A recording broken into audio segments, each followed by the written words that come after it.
રામ ઈષ્ટદેવ પરમ કૃપાળુ પરબ્રહ્મ પૂર્ણ પુરુષોત્તમ ભગવાન શ્રી સ્વામિનારાયણ ભગવાનની અસીમ કૃપાથી તેમજ વડતાલ ધામ શ્રી લક્ષ્મીનારાયણ દેવ દ્વિશતાબ્દી મહોત્સવ ઉપક્રમે આજે શ્રી સ્વામિનારાયણ મંદિર વડતાલ ધામ ન્યૂ જર્સી અમેરિકા ખાતે આ વડતાલ ધામના મંદિરને જ્યારે 20 વર્ષ પૂર્ણ થતા હોય ત્યારે આપણે દ્વિશતાબ્દી મહોત્સવના ઉપક્રમે આપણે 20 વર્ષનો ઉત્સવ ઉજવી રહ્યા છીએ. સત્સંગી જીવનની કથા પારાયણ જેના વક્તા પદે અલગ અલગ વિદ્વાન વક્તાઓ છે, તેમાં આજના પ્રથમ વક્તા સદગુરુ વિદ્વાન શાસ્ત્રી સ્વામી પુરુષોત્તમ પ્રકાશદાસજી સ્વામી તેમજ પરમ પૂજ્ય ધર્મ ધુરંધર 1008 આચાર્ય મહારાજ શ્રી રાકેશ પ્રસાદજી મહારાજ શ્રીની આજ્ઞાથી અમેરિકામાં ફક્ત ન્યૂ જર્સી નહીં પણ અલગ અલગ પ્રાંતોમાં અલગ અલગ ઉત્સવો ઉજવાયા. જેમની આજ્ઞાથી એવા પરમ પૂજ્ય મહારાજ શ્રી પૂજ્ય લાલજી મહારાજ શ્રી પૂજ્ય ગાદીવાળા શ્રી તેમજ આ સમરસેટ વડતાલધામ મંદિરનું સત્સંગનું પોષણ કરી રહેલા મહંત પદે વિદ્વાન સદગુરુ શાસ્ત્રી સ્વામી પૂજ્ય રામદાસજી સ્વામી તેમજ પૂજ્ય કોઠારી સ્વામી ઘનશ્યામ સ્વરૂપદાસજી સ્વામી, પૂજ્ય ભંડારી સ્વામી શ્રીરંગદાસજી સ્વામી, પૂજ્ય કોઠારી સ્વામી માધવ સ્વરૂપદાસજી સ્વામી, પૂજ્ય શાસ્ત્રી સ્વામી જયપ્રકાશદાસજી તેમજ આપ સર્વે શ્રીજી મહારાજના લાડીલા સર્વ ભક્તજનોને ભાવથી જય સ્વામિનારાયણ. જય સ્વામિનારાયણ. સ્વામિનારાયણ. વાલા ભક્તજનો, દરેકના જીવનમાં એક ગોલ નક્કી હોય છે ને.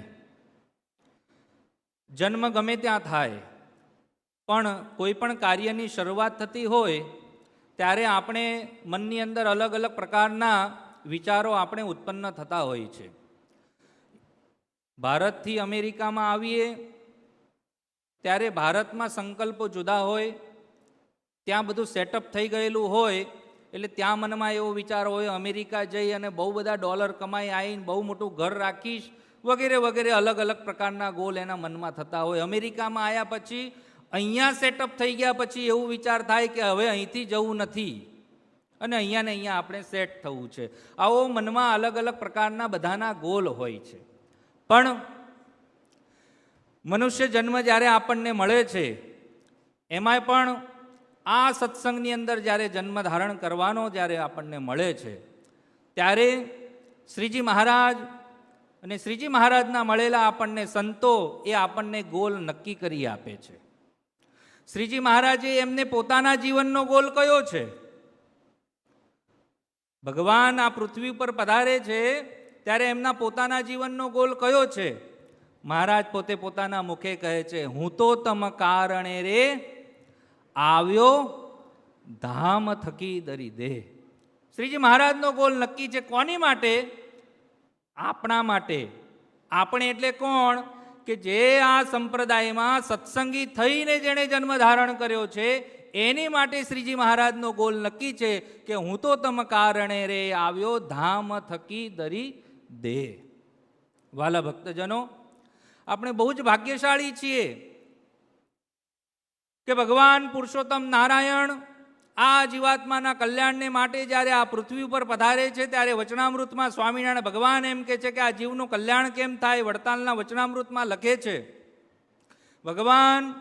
ભગવાનના અવતાર અને એ પછી ભગવાનને મળેલા જે સંતો હોય એ સંતોના માધ્યમથી ભગવાનના અવતારોના માધ્યમથી આ જીવાત્માનું કલ્યાણ થતું હોય છે. પણ જો ભગવાન ન હોય, ભગવાનના અવતાર ન હોય, ભગવાનના સંતો ન હોય તો જીવાત્માનું કલ્યાણ અટકી જાય? તો કે ના, પછી અટકતું નથી. તો કે કેવી રીતે? તો કે ભગવાને બંધાવેલા મંદિરો અને એની અંદર પધરાવેલા દેવો, જે સંતોએ જે જગ્યાએ જ્યાં મંદિરો બંધાવ્યા હોય એની અંદર પધરાવેલા સ્વરૂપો, એ સ્વરૂપોના માધ્યમથી આ જીવાત્માનું કલ્યાણ થાય છે. આપણને 20 વર્ષથી સંતોએ આપણને આ સ્વરૂપો પધરાવી આપ્યા. અહીંયા વડતાલનું દર્શન થાય છે, અહીંયા જુનાગઢનું દર્શન થાય છે, અહીંયા ગઢપુરનું દર્શન થાય છે, અહીંયા છપૈયાનું દર્શન થાય છે અને અહીંયા વડતાલમાં બિરાજમાન હરિકૃષ્ણ મહારાજનું દર્શન થાય છે. એટલે અંત સમય જ્યારે તમારો આવશે ને તો ભગવાન આ જ સ્વરૂપમાંથી તમને તેડવા માટે આવશે. આ ભગવાન એના ભક્તનો ગોલ પૂરો કરે છે. કહેવાનો ભાવાર્થ આપણો એટલો જ છે કે જ્યારે આપણને આ સત્સંગની અંદર જન્મ ધારણ કરવાનો મળ્યો છે ત્યારે ભગવાને અને આ ભગવાનને મળેલા સંતોએ અને જ્યારે આચાર્ય મહારાજે આપણને આવા પ્રતિષ્ઠિત કરેલા દેવો જ્યારે પૂજવા માટે અને ઉપાસના કરવા માટે આપ્યા હોય ત્યારે આ દેવોના દેવ દર્શન કરી, આ દેવોની આગળ ભજન ભક્તિ કરી આપણે આપણા જીવનનો ગોલ તો કયો છે? તો કે 4 ગોલ હોય છે આપણા જીવનમાં. શાસ્ત્ર લખે મનુષ્યના જીવનના 4 ગોલ હોય છે. ધર્માર્થ કામ મોક્ષાણામ યસ્ય કોપી ન વિદ્યતે અજાગલસ્તનસેવ તસ્ય જન્મ નિરર્થકમ. ધર્મ, અર્થ, કામ અને છેલ્લો ગોલ હોય છે મોક્ષ. આ મનુષ્ય જીવનનું પુરુષાર્થ, 4 પુરુષાર્થમાં આ મનુષ્ય જીવન વહેંચાયેલું હોય છે. અને જે મનુષ્ય ધર્મ, અર્થ, કામ અને મોક્ષ આ ગોલ જે પૂરો નથી કરતો એ ફરી વખત આ ભવાટવીની અંદર જન્મ ધારણ કરી અને લાખો વર્ષો સુધી આ પૃથ્વી ઉપર જન્મ અને મરણ ધારણ કરે છે. પણ આને આ જન્મે જો આ જીવાત્માને ભગવાનના અક્ષરધામમાં લઈ જવો હોય તો આપણો છેલ્લો ગોલ હોય છે મોક્ષ. તો કે મોક્ષ ક્યાં મળે? તો કે આવા સંતોના કથા વાર્તાથી આપણને મોક્ષ મળે, આવા સંતોના દર્શન માત્રથી આપણને મોક્ષ મળે. આપણને મળેલા આચાર્ય મહારાજ જો આપણને ગુરુમંત્ર આપે, કંઠી પહેરાવે, આવા સંતો આશીર્વાદ આપે અને આવા ભગવાનના ચરણની અંદર જો આપણું મસ્તક નમાવી દે તો આપણો ગોલ એ પૂર્ણ થઈ જાય અને ભગવાન સ્વામિનારાયણ અંત સમયે આપણને તેડવા માટે આવે અને આપણો ગોલ પૂર્ણ કરે. આવો વાલા ભક્તો, સરસ મજાનો સત્સંગ છે. વર્ષો વર્ષાંતરથી પૂજ્ય રામદાસજી સ્વામી આપણને અલગ અલગ માધ્યમથી અલગ અલગ સંતોને બોલાવી અને સંપ્રદાયની કથા વાર્તાઓ કરાવે છે. આજે સત્સંગી જીવનની કથાનું મહાત્મ્ય આપણે સાંભળ્યું. આપણા સંપ્રદાયની પુષ્ટિ કરતું સત્સંગી જીવનનું મહાત્મ્ય આપણે સાંભળ્યું. કેવું છે? તો કે રમણીયમિદમ શાસ્ત્ર સર્વશાસ્ત્ર શિરોમણી. બધા શાસ્ત્રોની શિરમોળ શાસ્ત્ર જો કોઈ હોય તો એ સત્સંગી જીવન શાસ્ત્ર છે. એવું મહાત્મ્ય આપણે સાંભળ્યું.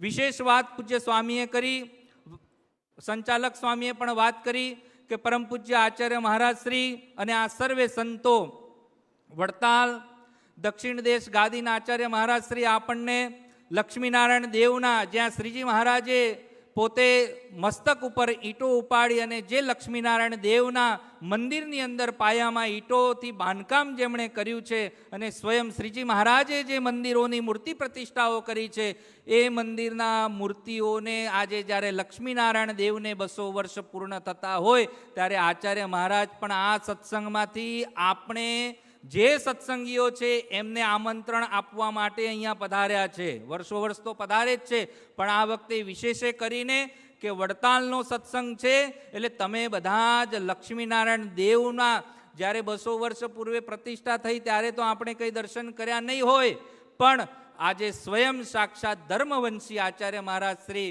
પરિવારે સહિત જ્યારે પધાર્યા છે ત્યારે જરૂર આપણે વડતાલ લક્ષ્મીનારાયણ દેવના દર્શન કરવા માટે ચોક્કસ આવવું જોઈએ. તો આચાર્ય મહારાજ શ્રી પણ આપણને આમંત્રણ આપવા માટે પધાર્યા છે. વિશેષ પૂજ્ય સ્વામીએ જલગાંવ મંદિરની વાત કરી કે જે વડતાલની અંદર લક્ષ્મીનારાયણ દેવ પધરાવ્યા એવા ને એવા જ સ્વરૂપે પ્રસાદીના શ્રીજી મહારાજના એ વડતાલના ભોયરાની અંદર લક્ષ્મીજી અને નારાયણ ભગવાન અને હજી પણ અલગ અલગ હજી મૂર્તિઓ ત્યાં છે.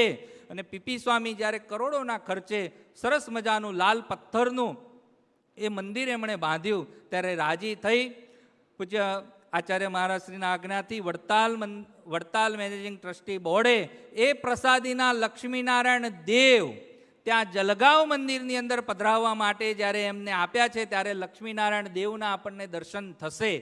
આ વડતાલના ઉત્સવ પછી તરત જ આ જલગાંવનો ઉત્સવ છે. જે લક્ષ્મીનારાયણ દેવ વડતાલની અંદર પ્રસાદીના શ્રીજી મહારાજના હતા એ જ લક્ષ્મીનારાયણ દેવ જલગાંવની અંદર પણ પધરાવવાના છે. એનો ઉત્સવ પણ છે. તો એના ઉત્સવ માટે પણ તમે સૌ પધારજો. આપણે વડતાલના દર્શન તો નહીં કર્યા હોય પ્રતિષ્ઠાના, પણ એ જ સ્વરૂપોના દર્શન જ્યારે પ્રતિષ્ઠિત જલગાંવમાં થશે ત્યારે પ્રતીતિ થશે કે વડતાલમાં બિરાજમાન છે એ જ લક્ષ્મીનારાયણ દેવ હવે જલગાંવમાં પણ બિરાજમાન છે. અને તમને બધાને અહીંયા ન્યૂ જર્સીમાં પણ લક્ષ્મીનારાયણ દેવ બિરાજમાન થાય છે એ જ વડતાલની પ્રતીતિ છે. આ દર્શન કરો તો પણ વડતાલના દર્શનનું પુણ્ય આપણને થાય છે. એવા દેવો તમને પધરાવી આપ્યા. તો ભગવાનના ચરણોમાં પ્રાર્થના કરીએ કે ન્યૂજર્સી સત્સંગ સમાજ વર્ષોથી જ્યાં ભજન કરી રહ્યું છે એમને ભગવાન પોતાનું સુખ આપે અને આ મંદિરની અંદર આ ઉત્સવની અંદર વર્ષોથી જેમણે સેવા કરી છે અને આ ઉત્સવમાં જે સેવા કરી રહ્યા છે તમામ ભક્તજનોને બધાનું ભગવાન મંગળ કરે. અસ્તુ. જય સ્વામિનારાયણ.